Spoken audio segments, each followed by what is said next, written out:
The third part of the installation walkthrough will cover installation of the integration. We will be using the integration's CLI to initialize ACI. This process creates the default tenant and the necessary bridge domain settings required by Contiv. We'll be using the default network options for ACI initialization. The first bridge domain created is defaultnet. This will be used for traffic sent by applications that do not specify a network, including kubedns. The subnet we configured for this bridge domain is 20.1.0/24. The second bridge domain created is ACPNet. This will be used for traffic sent by all workloads configured by the integration. The subnet we configured for this bridge domain is 10.1.1.0/24. Next, we'll be using the integration CLI to initialize Contiv.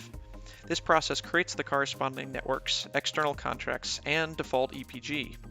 Again, we'll be using the default network options for Contiv initialization.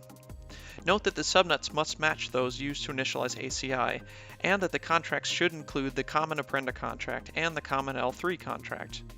Additional contracts specified here will automatically be consumed by workloads. We'll also scale kubedns to make sure it gets deployed to the newly created default group. As you can see, corresponding networks have been created in Contiv for those already in ACI. An external contract group, ACP contracts, has also been created, which contains the set of contracts that will be automatically consumed by all workloads. In addition, a stack has been created for applications that do not specify a network. This includes a default policy, default group, and default profile.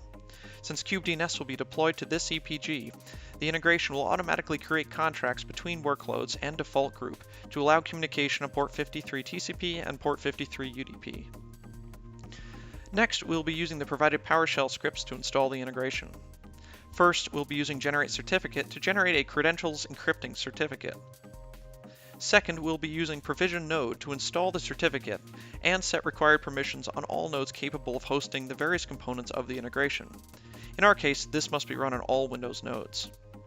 Third, we'll be using configure archive to embed the domain account credentials in the application archive. Fourth, we'll be using configure Apprenda to create and configure the application. Passing the optional credentials to the script will save them in the database. This script is responsible for deploying the integration, creating the bootstrapper, configuring permissions, and configuring the applicable Apprenda registry settings and custom properties. Finally, we can check the installation by accessing the integration's log.